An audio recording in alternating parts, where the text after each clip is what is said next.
we are so happy to have you with us. And I just wanted to state from the beginning that it's an interesting time to look at kindness right now. We are in a very difficult time now, and when we talk about kindness, we generally think about kindness from the perspective of workplace interactions and uh, toxic behaviors and bosses and those kind of things. And it looks a little bit different now. Things are looking different in our current environment. So I thought what we would do is we would try to look at kindness from a slightly different perspective and try to figure if we can maybe look at it in a way that's indicative of the world we're facing today. So before we get started, I just wanted to remind everyone, all the participants are currently muted. Video is off. Please don't unmute or turn on your video. Subtitles are available, and I hope they're coming through. I can't see them on my screen. If you have any technical issues, please send a chat message to the host, which is Key Leadership Programs. And if you have a question, you can either send it to the host, which is Key Leadership Programs, in a private chat, and it will be read, or you can raise your hand, use the raise your hand feature, and you will be unmuted and the video will be turned on and you can ask a question there. It's completely up to you, however you would like to do that. So with that said, I wanted to start with a question for everyone. And that question is, how would you describe the people that you're leading right now in the face of this crisis? And if you could just send a quick chat to the administrator, then as you do that, then we'll be able to start to compile those. Just one word, how would you describe the people that you are leading right now in the face of this crisis? And as those start to come in, I'll just make a couple of comments. Since last week, state officials have ordered 1 in 3 Americans living in New York, California, Illinois, New Jersey, Connecticut, Michigan, and Massachusetts to remain indoors, and it's growing every day. The economy is ground to a halt. Millions are being told to stay at home. We're all facing new rules on how we interact with one another.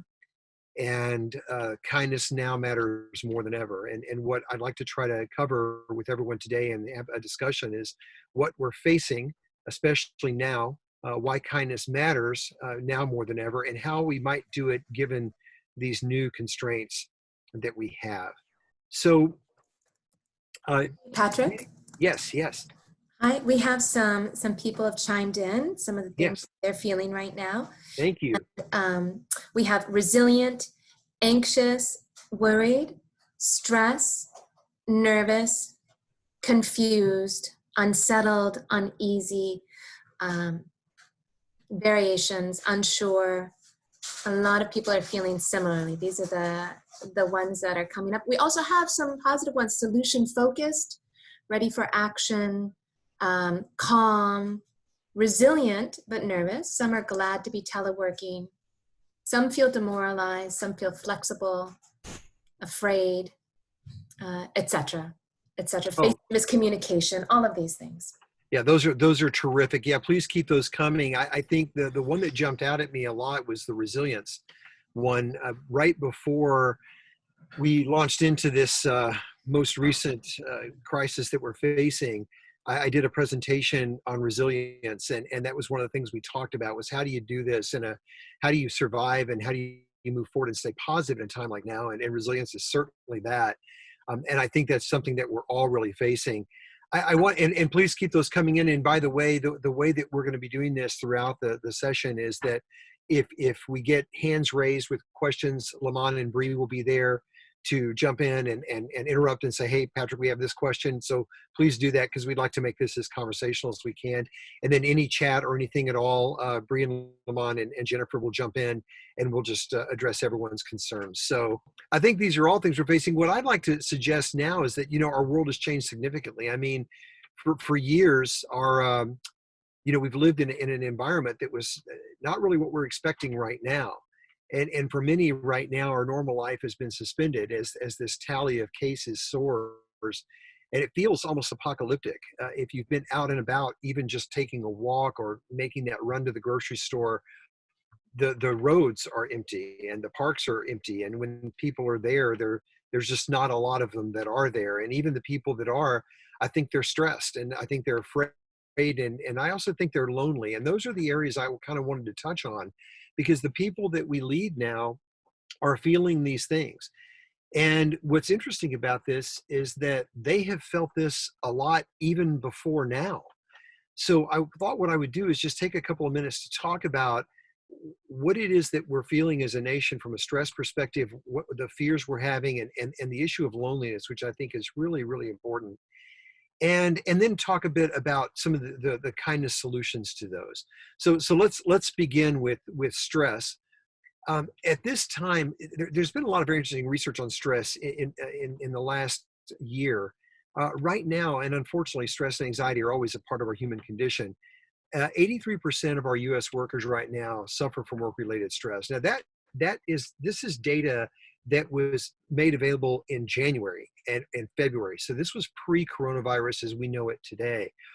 So 83% stressed. We also know that U.S. businesses lose up to $300 billion a year as a result of this stress. About 1 million workers each day miss jobs or miss their work because of stress. And global stats are showing us that an increasing amount of people are struggling with mental health issues related to stress. Heavy workloads, deadlines, demanding bosses. And now, in the midst of this virus, the workloads are changing, the deadlines are changing, the demands are changing. This stress can lead to an increased drop, costing us a lot of money and inability of our organizations to accomplish their mission. Fortunately, we're now talking about these things. We're talking about stress. We're talking about the things that our workers are facing. In fact, we're stressed a lot. I mean, 43% of our employees don't think that their employers care about work-life balance. Take a look at any federal executive or federal employee viewpoint survey result in the last 10 years. And what you'll find is that people complain the most about their ability to work in a place where their bosses care or where they're engaged with them or they know them in some small way. And this is where we get this number that employees just don't think they care. The depression leads to $51 billion in costs because of absenteeism, $26 billion in treatment costs, 120,000 deaths a year, and 190 billion in healthcare costs annually. In fact, Americans are among the most stressed out populations in the world. We're quickly gaining on Greece. Greece's population has been the most stressed out in the world since 2012, with 59% of Greeks experiencing stress daily. Americans are now at 55%. We're gaining. In fact, a Gallup study in 2019 said that we are 20% higher than the world average. The world average of stress is 35%. We're running about 55% now, with Greece at 59%. So we're quickly gaining. And with this virus, it's even worse, because as the virus has taken hold, the stress reactions have been extreme. Increased use of alcohol, tobacco, and other drugs, fear, of course, and we'll talk more about that in a bit, worry about the health of the people we care about, changes in sleeping patterns and eating patterns. We're off of our routines. And I put that down there, change of routine, in yellow, because I think that's another very important aspect of what we're all facing now and what the people that we lead are facing. Think about this. We don't get up in the morning anymore and go to the gym, or we don't get up in the morning and run to Starbucks, and we don't have our routine. We don't, shave and put our, makeup on and do our clothes, all the things that we do to prepare ourselves to look good and to be ready and to have confidence and to present ourselves in a professional way, where our routine has completely been upended. And we're finding a new routine. In fact, I was speaking with a friend of mine the other day, and I was asking him how he was doing. And he goes, you know what? His first thing he said, I got my routine down. I get up in the morning, I make a run to Giant, and I'm there when they open the door recently. So that's the change in routine is a huge one. One of the things that we've done in our program that I think has been very good is that we've put together regular Zoom meetings for the team. So we're checking in with each other on a regular basis. Everyone knows this is coming, and it's given us some sense of routine. So very important aspect of what we're facing with this virus. Another issue that we're facing are the issues of fear. And Chapman University did a research at the end of last year. They just published these results in January. And what their survey of American fears reveal is that of the top 10 fears, number 5, people I know are becoming ill. Number 6, fear of loved ones dying. And number 10, fear of high medical bills. So how likely is it that the current virus is going to cause these fears to be even? That fear ranks above random mass shootings and above biological warfare. So Americans are stressed. They're stressed about our political scene. They're stressed about our government. In fact, their number one fear is fear of corrupt government. That's the number one fear. Number 5, people I know becoming ill. Number 6, fear of loved ones dying. And number 10, fear of high medical bills. So we've got a lot of things that have been magnified now as a result of this particular crisis that we're facing. This occurred last Friday. There was a White House briefing where a reporter asked the following question: nearly 200 dead, 14,000 who are sick, millions, as you witnessed, who are scared. What do you say to Americans who are watching right now that are scared? And I think that question was a very timely question. People are frightened. And that trauma is now compounded because people don't have their usual outlets. They don't have other people to go to, not at least face to face, not in terms of touch. And for those who've been to any of our seminars and where we've talked about kindness in the past, we talk a lot about touch. The power of touch releases oxytocin, which is a natural cuddle hormone. And under the current conditions, people are not getting the same level of oxytocin release from human contact. So that is a huge issue now. So all of the fears that we're talking about, the fright that's out there, is being magnified even greater because we don't have the ability to have that human connection that we normally do.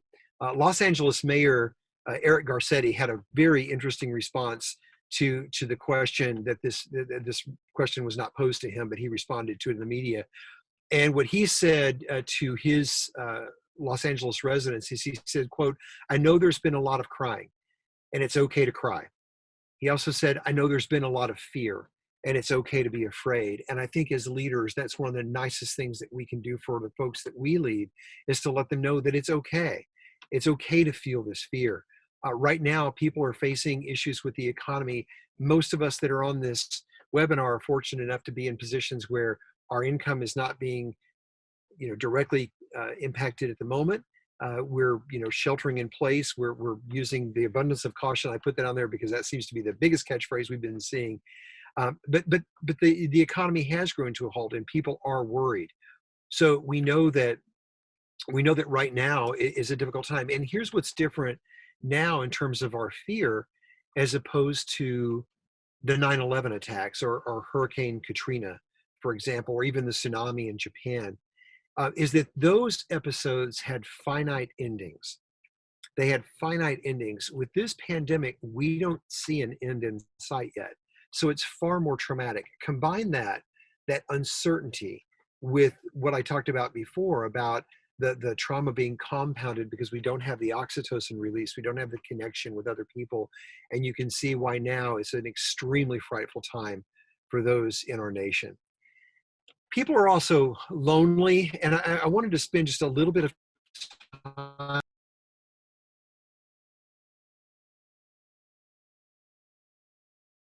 We have so many people on with us. We have about 130 people with us, and they are sharing so many great just little laughs and thoughts and answering some of the things that you are sharing. And we just wanted to share that with you. Oh yeah, Jennifer, can you toss a couple of those out for us? What are you seeing?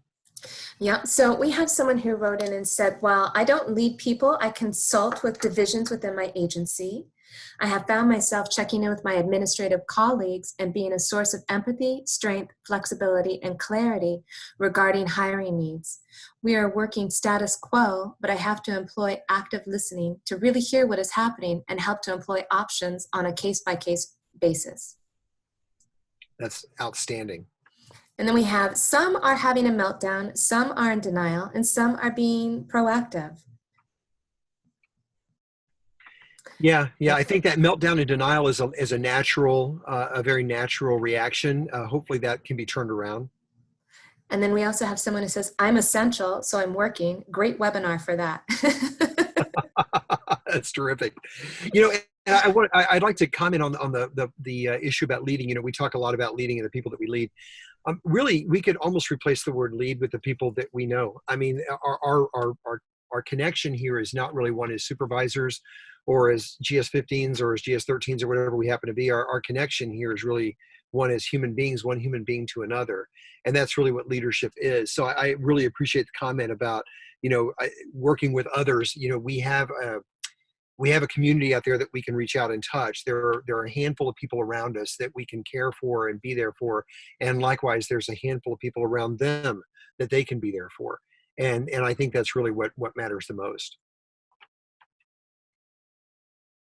So Jennifer, anything else that you want to share before I move on? Yes, we have a couple more.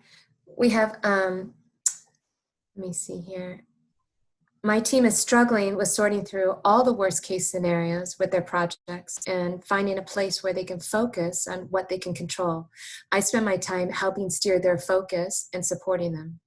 Mm.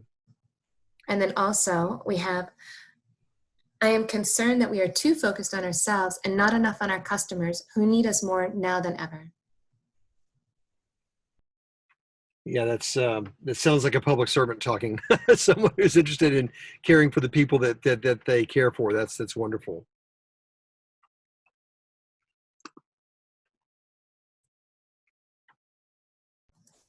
That's what we have right now. Okay, wonderful. I'll just keep on going, and Jennifer, please jump in, and Bree and Lamont as well. I will. And everybody, please keep sending on your comments. We love them. We love. Yeah, please do. Please do. So I mentioned that the research on loneliness has been pretty extraordinary. This study in 2010 showed that prolonged isolation gave us the same health risks as smoking 15 cigarettes a day. You know, this is something I'm not sure that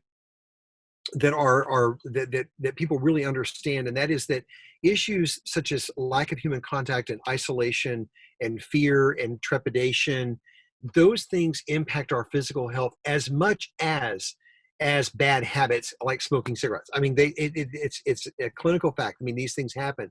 So understanding that as we continue down this path is very important. The research has not gotten any better, by the way. In 2015, Brigham Young University did research. Julianne Holt Lundstad did research at Brigham Young that talked about the fact that people were that 26%, there was an early death rate increase of 26% for people that were lonely, that social isolation increased mortality rate by 29%, social isolation, and living alone by 32%. These are extraordinary numbers, and it even got more complex as we got into 2020, because earlier this year, the annual U.S. Loneliness Index was released. And according to that report, 61% of Americans say that they sometimes feel lonely or they always feel lonely. And that's up 7 percentage points from the previous year's survey. So we know that this is continuing to grow. We also know that there are generational issues with loneliness as well. And this may come as a surprise to everyone, but we find that ages from 18 to 22, that the age group 18 to 22 reports being lonely. 73% of them report being lonely sometimes or always. They also found that of that age group, people that use social media heavily lightly report being lonely at 51%. So our younger generations, the Gen Zs especially, I mean, these are the ones that are reporting being extremely lonely, and they're the ones that are the most comfortable with social media. I mean, they're the ones that are most comfortable with the things that people my age aren't as comfortable with. Interestingly, also, the older adults, the boomers, tend to be pretty good. They tend to feel okay because only a small percentage of them, only 18% report feeling lonely, they feel that they have connections and they have other people to turn to. Now, there's a lot tied into this particular slide, because as many of us know, that the younger generations are very heavily involved in social media and have been as they grew up. And only now researchers are starting to discover the impact of that social media focus as opposed to a focus on face-to-face contact. And this may be some of what we're seeing there. That is another topic for another time. Workers as well, new workers, new to the job, entry-level workers, and senior executives all report high levels of loneliness. Senior executives, we may not expect to see that, but they feel alone. I mean, there's that lonely at the top thing is definitely true. Men tend to report being more lonely than women. And people that are not working face-to-face tend to report being lonely or feeling more isolated than people who do not work face-to-face. So in the workforce, this is happening, and it's happening quite a bit across the folks that we lead and the folks that we work with. So we've got stress, we've got fear, we've got loneliness, and man, if there was ever a time for kindness, now is the time. You know, I did this a number of years ago where I looked up, or a number of months ago, I looked up kindness, and I was looking on Google Images to see if I could find what I would see when I typed in the word kindness, and what I saw mostly were children, which I found very interesting, that we would see children. We know that rudeness and bad behavior have grown over the decades. This goes back to what I said at the beginning about how normally when we talk about this, we spend a lot of time talking about workplace insensitivity and workplace toxic behaviors. Well, those workplaces look different now. And so those toxic behaviors, for those that are still going into the office, still potentially there, but certainly toxic behavior online and in Zoom and the other ways that we communicate. The fact is, insensitive interactions have a way of whittling away at people's health and their performance, and frankly, at their souls. And none of us are perfect. You know, we all struggle with this, but at the same time, it is something that it's worth spending some time on.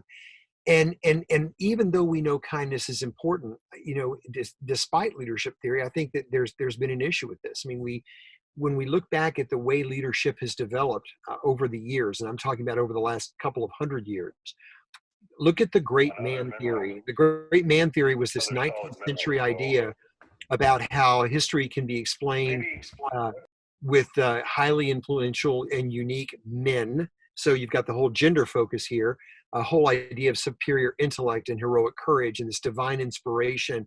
Thomas, and this was the foundation of what we see as, and to this day even, where we talk about what leaders really can be. Now we've grown beyond that, but I think the roots of that perspective, the roots of what many early evolutionary scientists said, that kindness was from God. It wasn't something that we did. It wasn't something that evolved from us. And when you think about the turn of the century and industrialized nation and these overlord managerial people pacing factory floors and making life miserable for, especially for women and children in factories, this was the foundation of a lot of our leadership theory. And it's taken many, many years to get to the point where kindness has been something that we even consider as being important.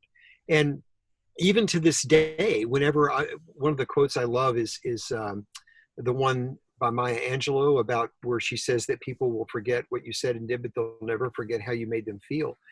I've said that to audiences of hundreds before, and I see the reaction. And some people go, "You're right. I feel you're so right. How people feel matter." And then others will be, "Great. Here we go. Soft skills again, blah, blah, blah." But the fact is, these matter. And not only do they matter a lot, I'm going to show you the science behind why they matter. But before I do that, let me show you a quick video. I want you all to see what kindness isn't. We often think of what kindness is, but let me show you a quick video on what kindness isn't. Patrick, real quick. I am happy. Yes. We have some, maybe after the video, we have some really great comments here that we'll share with you after the video. Sounds terrific. Okay. To report, I'm feeling much better. Good for you. Yeah. My fever is gone, my sinuses are pressure-free, and my mucus is as clear as a Yosemite waterfall. Glad to hear it.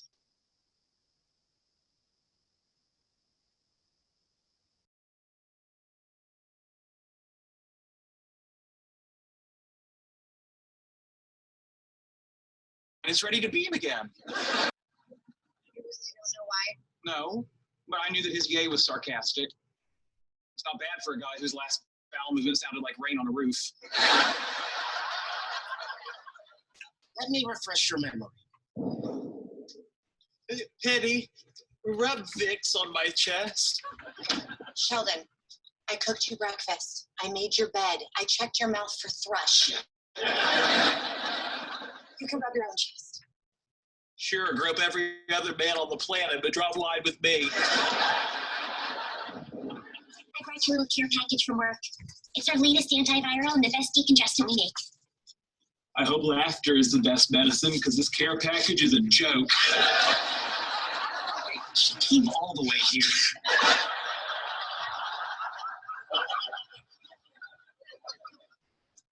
I'm take these with food. Sheldon, stop being a baby and let Emily take a look at you. She's a dermatologist. I went to medical school. In that case, try removing the irritating patch of brown skin standing next to you. Here you go. Leonard, I'm dying. You're not dying. It's just the flu. I asked for chicken noodle. This is chicken and stars. It's killing me. I never did get that chicken noodle, did I? Okay, Jennifer, what were the comments you were getting?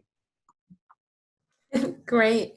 So we have someone just that last clip, the internet got a little choppy. And so they're asking the source of the clip so that they could watch it on YouTube later.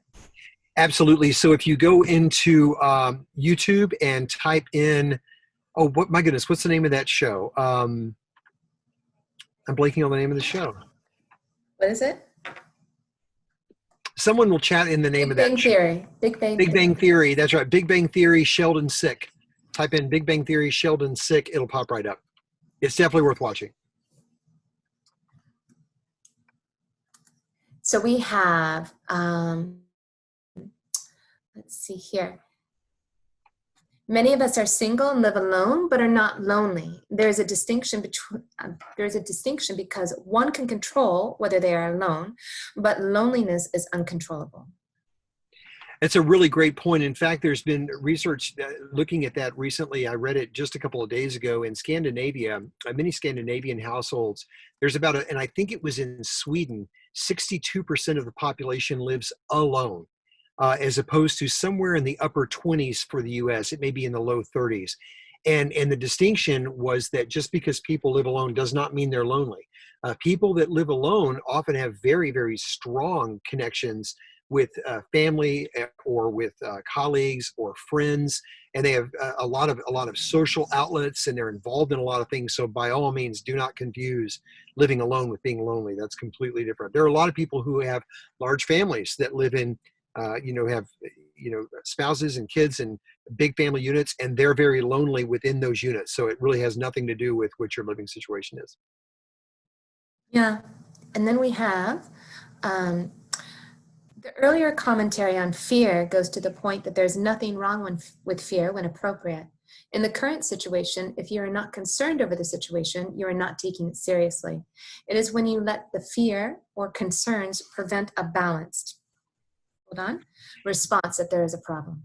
Yeah, I could not agree more. I think the one caveat I would say to that is that it's our responsibility to allow people to be afraid to begin with. Sometimes it's an issue of just letting people, I went out to one of my classes the other day, and I emailed the students and I said, I want to hear from you individually. Please email me and let me know how you're doing. And that one gesture, I got so many positive responses to that, people saying, thank you, I really needed that. I just needed to let someone know. So yeah, we don't want fear to become paralyzing, but we want to allow people to be afraid, be there, be empathetic, to support them, and then help them with the tools to move on. Okay, we also have 3 of my divisions are highly involved with COVID-19. The VRC met with Trump weeks ago at the roundtable. My tech transfer office is working on the vaccine, and the intellectual property work, one of the other labs, has nurses at the clinical center they are caring for. It is knowing this that keeps me from going completely batty. Yeah, that's great. That's good to know. A lot of good people doing a lot of hard work out there.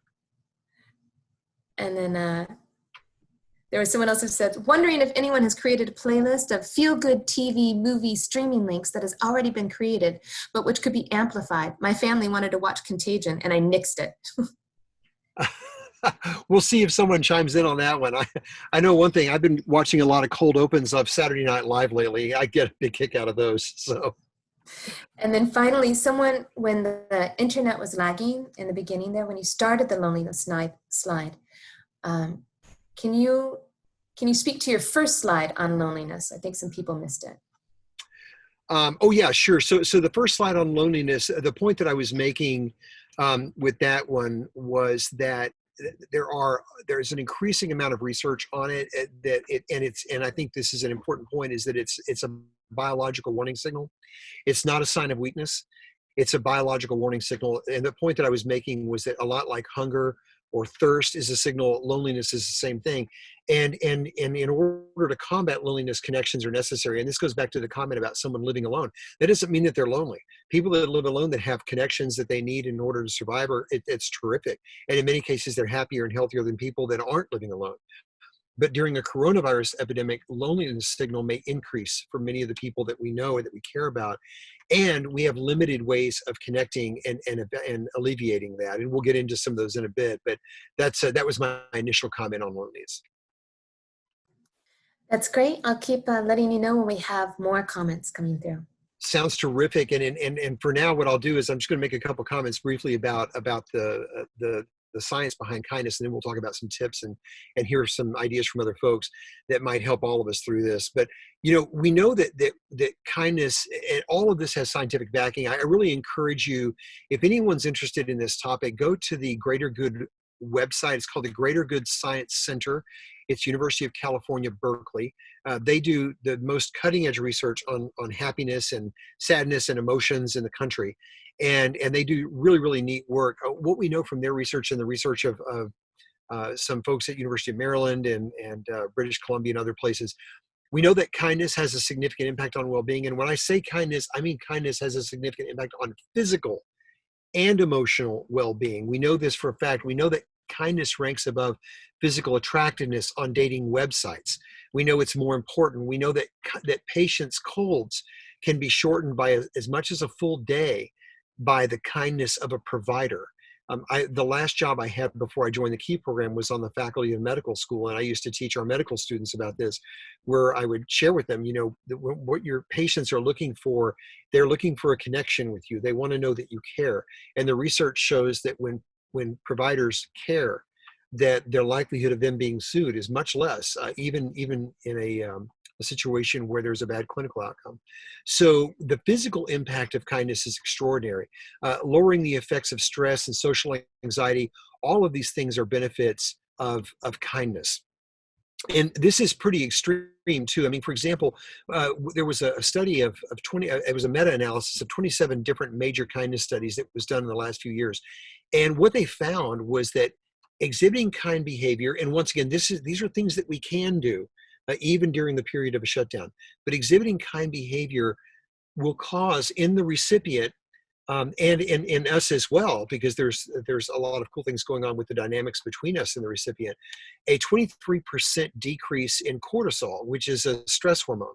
It shows an increase in anti-aging hormones. That's a good thing.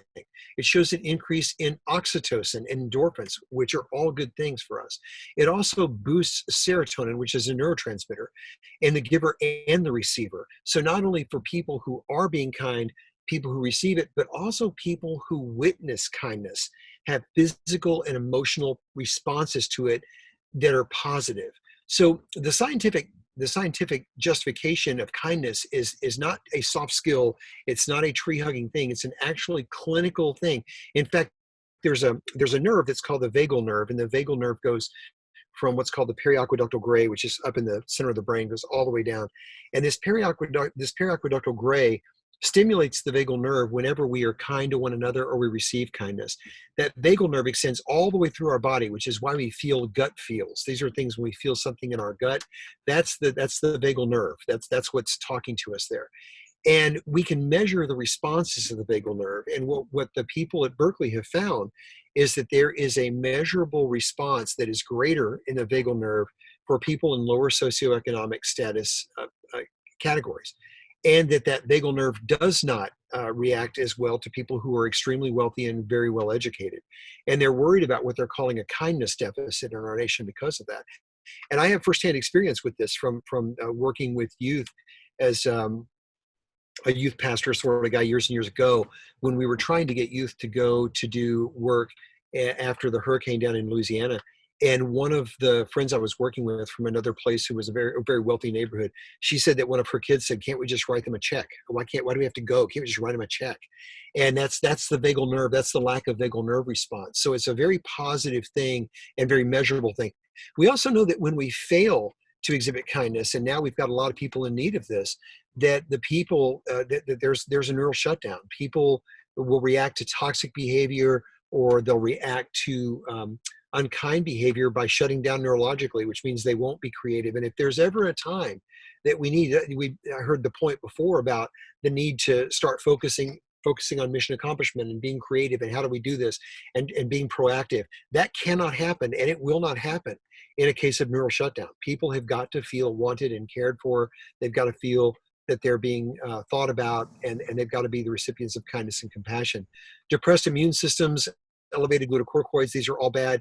Mental and physical illness, all these things happen when we fail. There's a wonderful book by Robert Sapolsky called Why Zebras Don't Get Ulcers, and he talks about the impact of unkindness being major health problems and cardiovascular disease, even cancer and diabetes and ulcers. And now the stakes are even higher than they've ever been. And I want to make a point about this presentation at this moment. I've never in my career ever used human faces in any of my presentations. So up to now, in the earlier slides, I showed faces of human beings. I've never done that before. I like to use images, and for the rest of the slides, that's pretty much what I've got are images and colors and graphics. But I felt it was important to put faces out there because the stakes are high now. The stakes are higher than they've ever been. The people that are used in those slides, are people that are exhibiting signs of loneliness and sadness and stress. These are human beings, and this is not about, this is not about the economy. This is not about stock market. This is about human beings that are suffering right now. And that's where kindness comes in. And that's why I use those slides the way that I did. So step one, just a couple of things, and then I definitely want to open this up for some conversation. Step one is self-care. We know that when we are happy and when we are feeling good and we're positive, the people we're connected to are happier. The friends that we are connected to are happier. They have a more positive outlook. Why that is because of this complex neural system that operates called mirror neurons, where we experience the feelings of others inside of ourselves. This is why when we smile, it makes others smile. When we laugh, it makes other people laugh.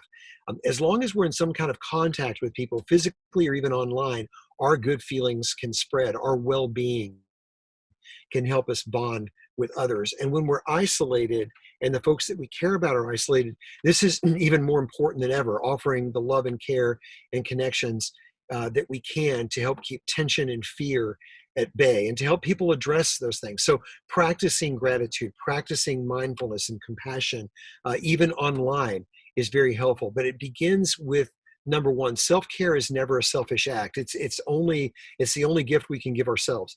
And we are, financial advisors will tell you that in order to maintain a good, strong financial portfolio, the first thing that you do is pay yourself first.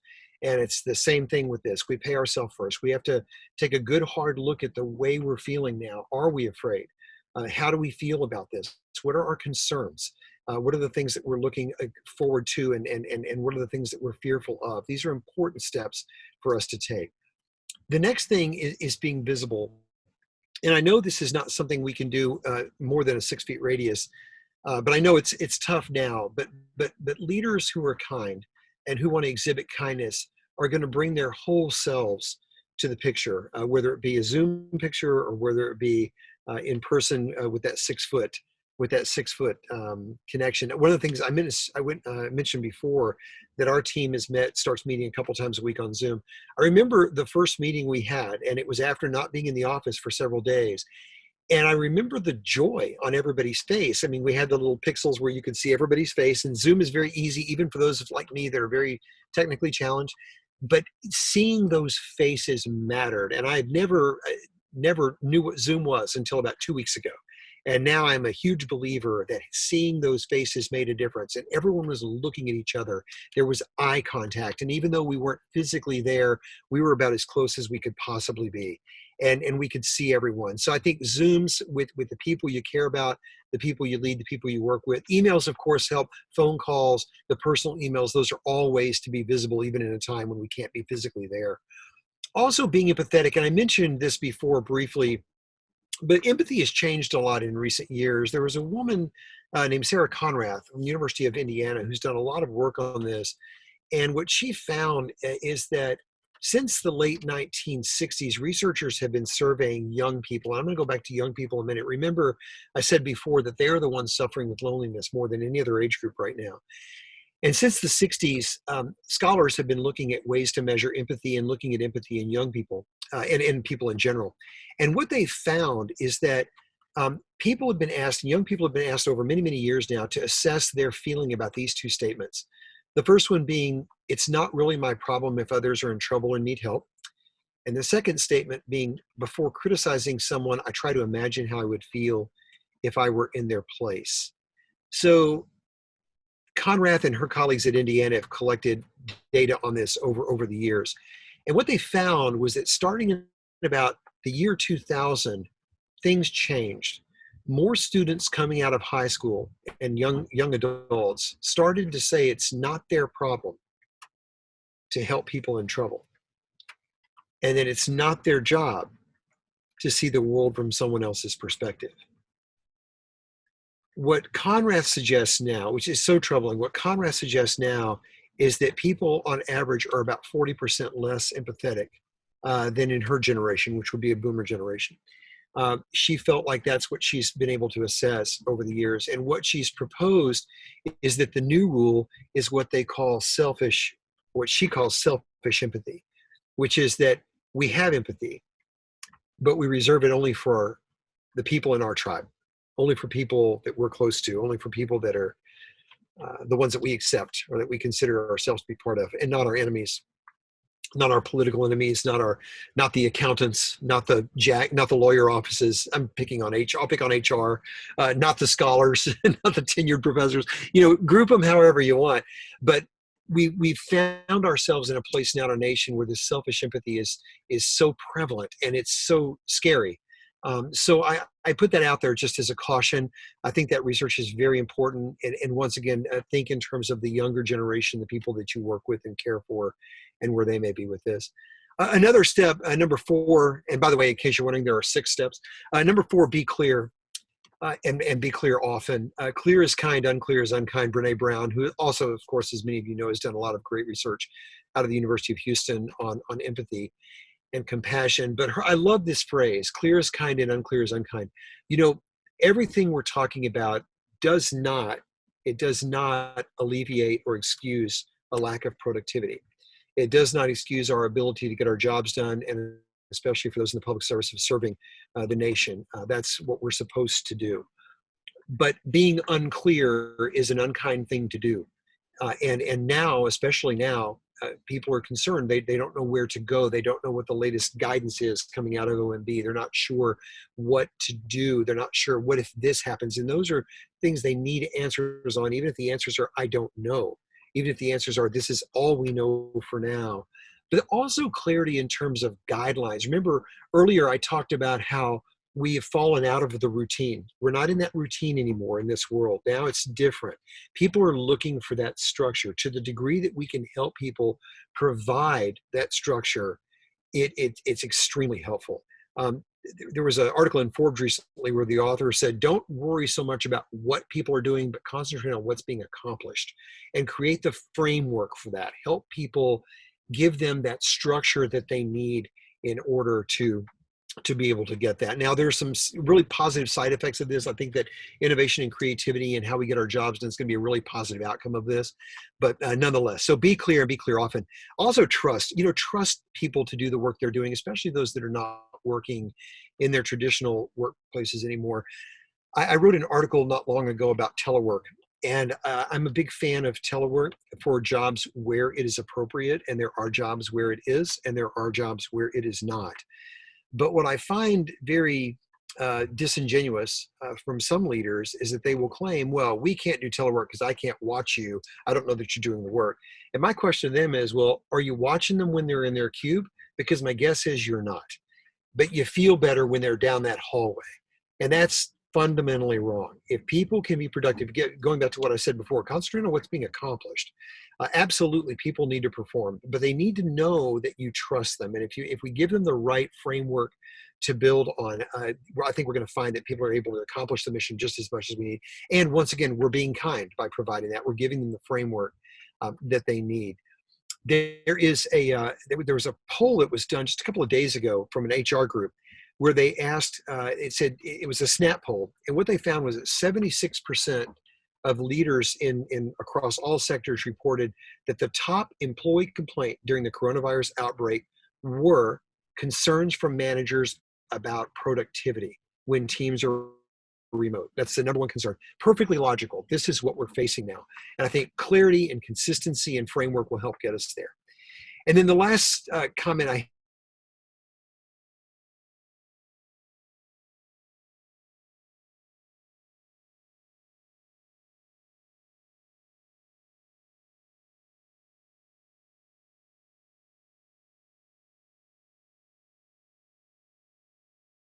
to institutionalize kindness. It's not going to, and we can do this regardless of what format we're working in. We can do this starting today.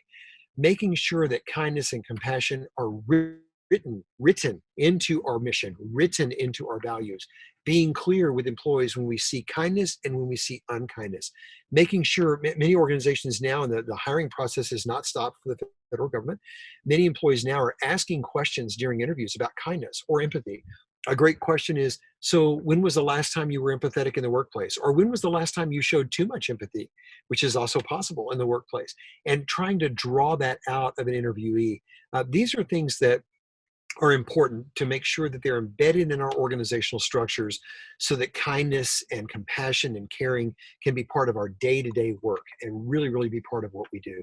I have helping the de-energizers in there. That's more along the lines of people that walk into rooms and kind of suck the air out of the room. If you know anyone like that, just kind of help them out. They may not even be aware they're doing it, but that's the help the de-energizer. So that was the last slide I had. The last thing I wanted to mention, and certainly we'll open up to questions and discussion. I saw this quote. So Jack Kerouac was often referred to. He was a writer and poet. He was also referred to as being the first beatnik, the founder of the beatnik movement back in the 60s. But I love this quote from him: practice kindness all day to everybody and you'll realize you're already in heaven now. I think it's a very, very powerful comment, a very powerful question. With that, I am happy to answer questions. Here's some discussion. Jennifer, Bree, Lamont, what are we seeing online? Hi there. So we have some really interesting feedback and comments. In general, we let everybody know that this session will be made available on our website as a resource, so folks don't have to worry about taking scrupulous notes, that they'll be able to have access to this information. Many have found this information so helpful and are going to take it back to their teams in their workplace. So we have a big shout out and a thank you to you for adding science to the presentation, because kindness is not a fuzzy, frou-frou soft skill. Solid data is so key to supporting it and just makes the point even more strongly. Oh, that's very nice. So that must be USDA is in the house, or maybe that is from HHS or from National Science Foundation. No, I'm just kidding. We also have the point that a lot of folks on Facebook are feeding into negativity. If you remain conscientious of the fact that you can be the one to positively influence others' emotions rather than being affected by theirs. So that's really a key conscientious fact to keep focused on. We have, thank you, Patrick. It is important to recognize the signs of loneliness, depression, and anxiety with ourselves and others. We have. Oh, Jennifer, could I comment on the one? What was the one right before that?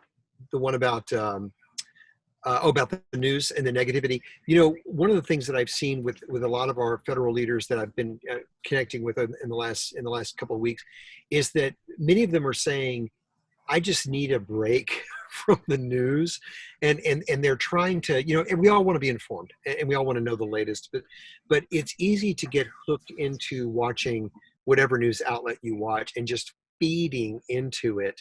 And there are those that are on this session that are going to be primarily Fox watchers, or there's going to be MSNBC watchers, or CNN watchers, or Bloomberg watchers.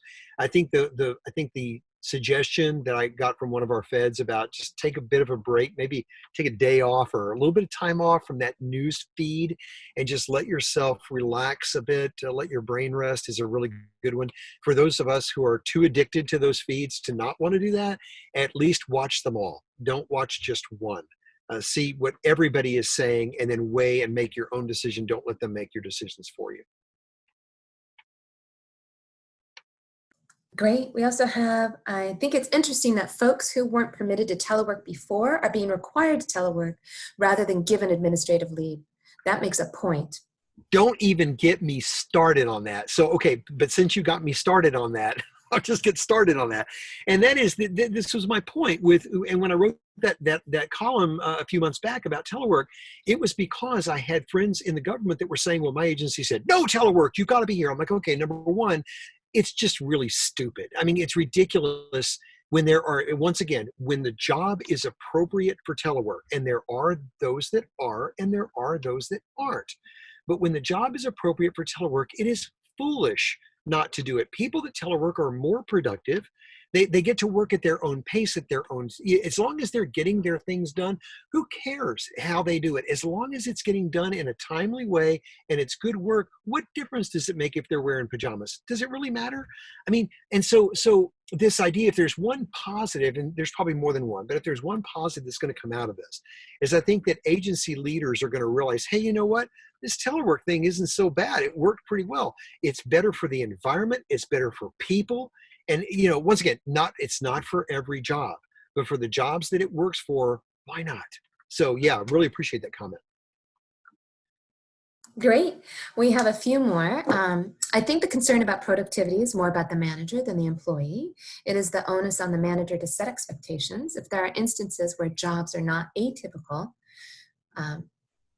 telework eligible, now is the time to have consistent instructions regarding work and provide solutions to make do in terms of productivity. That's a great comment. And in fact, along those lines, one of the things that I read recently as a positive outcome of this was, one of the challenges that all leaders have, especially if they're managing different generations, is how to connect with that younger generation. And we get, Gen Zs and millennials get a lot of grief, and it's not fair.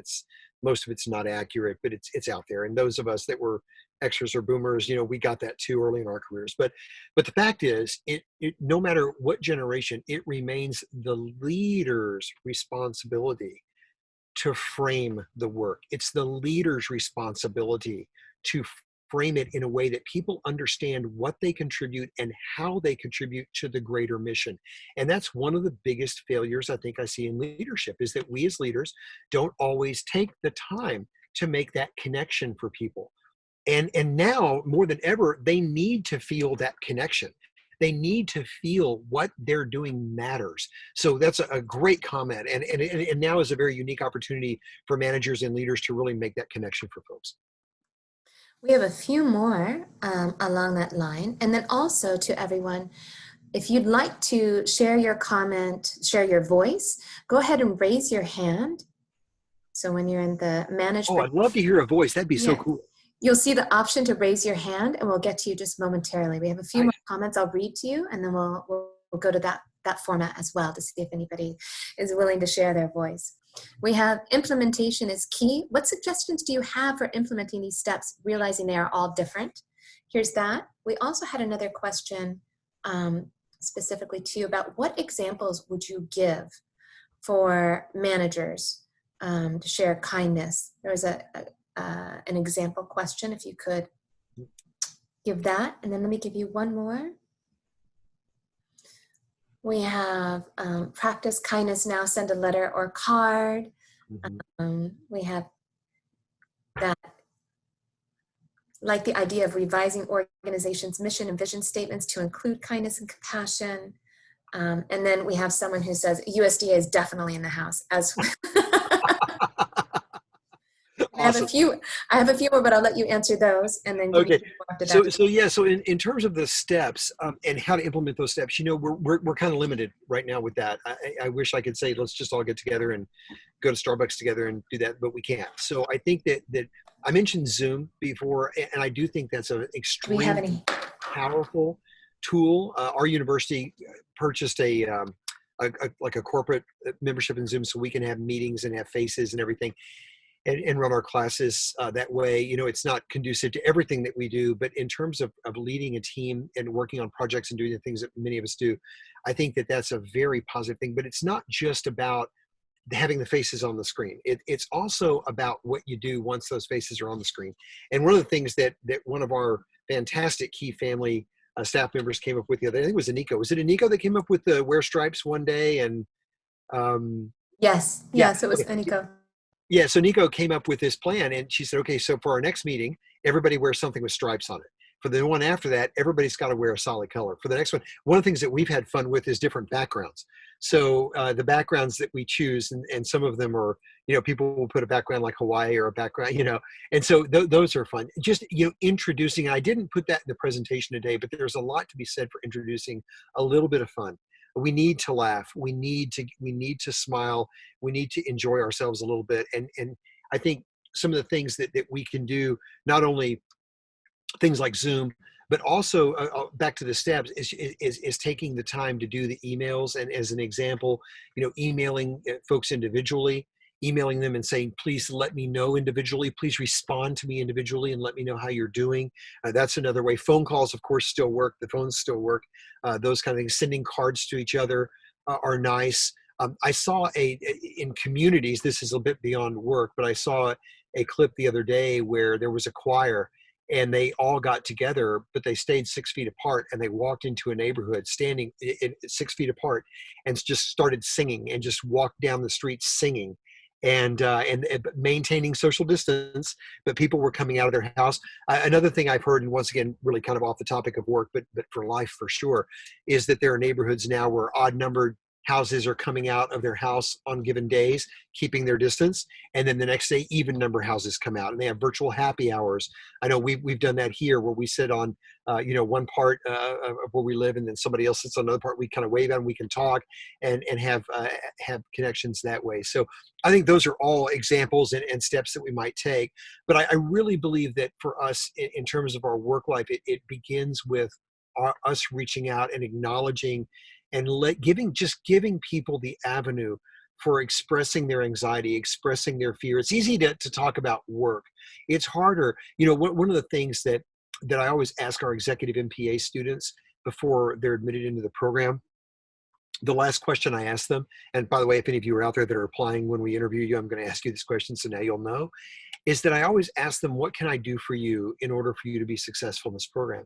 And the answer that I always get, every time, is something along the lines of, well, I really appreciate that the schedule is out, and I love the fact that you're providing the books and stuff in advance and all that. I'm like, okay, but what can I do for you? And then the answer is, well, just all the opportunities and the networking and the national ranking is just so great. And I'm like, but what can I do for you? And I say this to make the point that we struggle with asking people for what we need. And so not only should we be asking people what they need, but we should be willing to say, hey, listen, this is what I need right now. I'm feeling this, and I need this comfort. I need this conversation. All of those things can be done, virtually, not ideally, of course, but that's where we are now. So, and then the last one, Jennifer, what was the last one? I can't read my own writing. Card. Oh, I say the cards. I love the idea of the cards. Those are great examples. So, Yeah, we have a few more. Great. Let's hear them.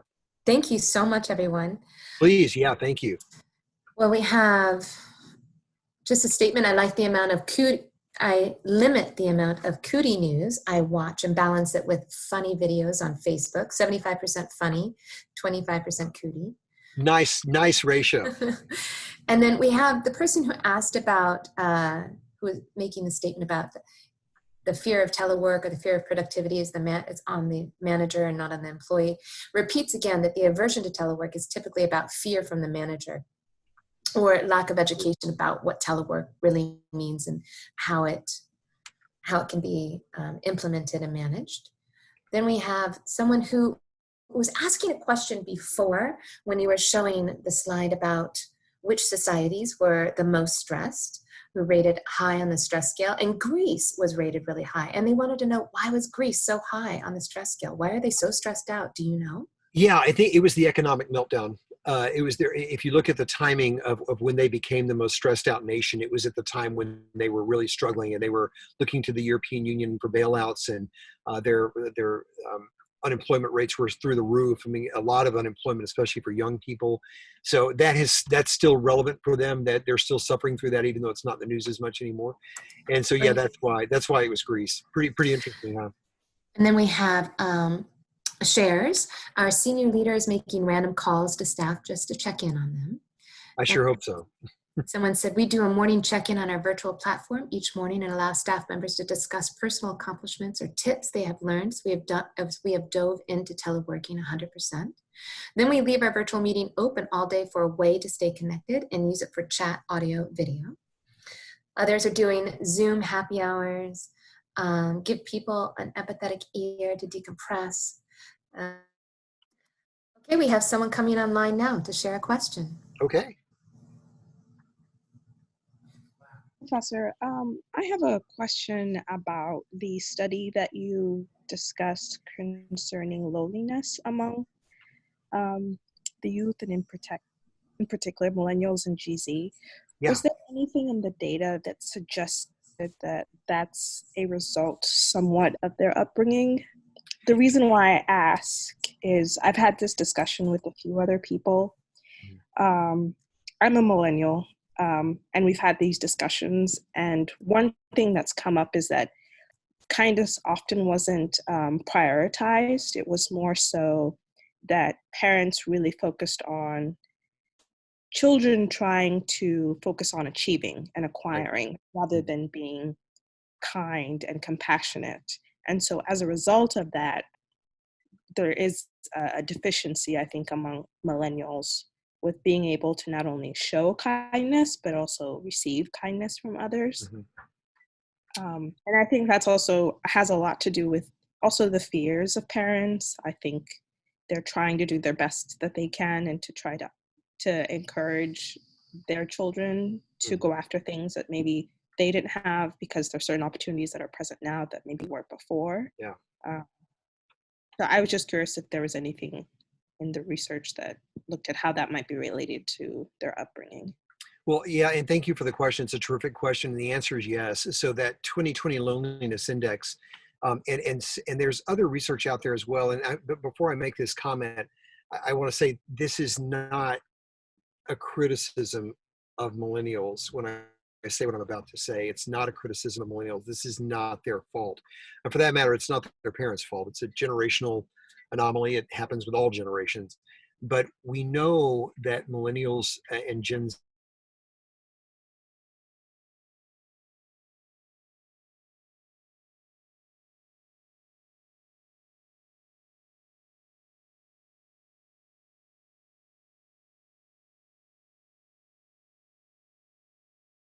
and by clicking, and so they never had. Simon Sinek does a very entertaining little interview on this, where he talks about how as a young, if he were a young man as a millennial, he would have never had the opportunity to ask someone out for a date and be turned down face to face and have to deal with that rejection. He said nowadays you swipe left one way, you swipe right the other. He said it's not even, and the point that he makes, and a lot of other researchers are making now, is that the younger generation, because they are so tech savvy, they became tech dependent on social interaction, which means when they're sitting across the table from an old guy like me, or they're sitting across the table from someone that doesn't look like them or that they've not worked with, and they're having to deal with multiple personalities and all of this, they're not equipped for it. And my millennial students own that. My millennial students tell me, you know what, you're 100% right. So I think that this loneliness index it really it has to be connected with the fact that they aren't having that human interaction. And once again, not criticizing millennials, not criticizing Z's, and I'm not criticizing online platforms. I'm just saying that, too much of any one thing is never good.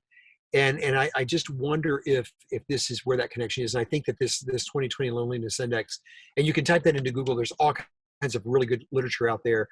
I think it's a very strong possibility. And as leaders, so I was invited a few years ago to the Chico Council to speak to the Chico group, to talk to them about millennials in the workplace.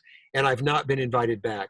And the reason I think I wasn't invited back was because I told them, it's your problem. You got to figure this out, because they don't know any better. They were looking for an answer. There's not an answer other than really connecting with. And that's I think that's where it needs to go. So no, your question, I think, is right on the mark. Great. We have also, what is it about these kinds of natural events that brings out the worst in people? Although not a happy thought, it is still is a reality that needs to be addressed. Yeah, the worst in people, it's a survival instinct. I think it's a survival instinct. It goes back to that. If I have to buy all the toilet paper at Costco, I'm going to do it. And I think it's a natural human reaction. I don't think that not everyone has that degree of survival instinct. I mean, we all do, of course, but I think that that's one of the things that brings out I think that's one of the aspects there. I also think another part of it is that view of empathy now that Sarah Conrad talks about, that tribal empathy. I think when we're in a place where we're frightful and we want to survive, then that tribal empathy kicks in, and we're only going to take care of our own, and that's the way it's going to be. And I think that's it's certainly not good for the world at large and a community. It's only good for you and the handful of people that you're going to protect. So I think those are two places where that comes from. It's frightening, and that's why organizations like Costco and Target and Giant and Walmart put signs up that say you can only buy one of these. It's definitely not good. Yeah. We have a few more shares. Sure. 2 students ordered Uber Eats for each other. It was a nice surprise, not knowing what the other was ordering for them. Nice.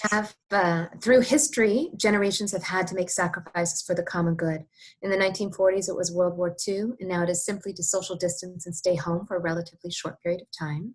Mm-hmm. I agree with that. Yep. Yeah, we saw a sign the other day. I think we shared it among the team, where it said, our grandparents were asked to go to war. You're being asked to stay home. You can do this. Another thing, another act of kindness, I think is important. And this transcends our work environment a bit, but being willing to frequent these small restaurants and places that are only doing takeout now. Yeah. I love, eating in, but holy cow, at least as much as we can afford to do it, it's like donating to a charity. It's keeping people employed. And to the degree that we can all do that, I think it's important. Yeah. We have a nice quote. Loneliness is not lack of company. Loneliness is lack of purpose, by Guillermo Maldonado. Yeah, that's lovely. And you know what? That goes back to what we were talking about with managers and leaders, is if we make sure that we all maintain that sense of purpose and mission, which public servants are better at than anybody in the world. But now is a great time to really reinforce that.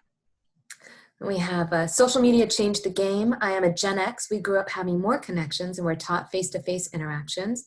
And they wonder if it's also cultural, because they teach their kids social interactions and the importance of it. Our community does encourage social action, so we must be intentional about this. Yeah, absolutely. I think Gen Xers kind of had the best of all worlds. Actually, I really do. They had a little bit of everything. It worked out really well for them. We have a request. If you could fast forward 4, 6, 8 weeks, what challenges do you think leaders and employees will be facing?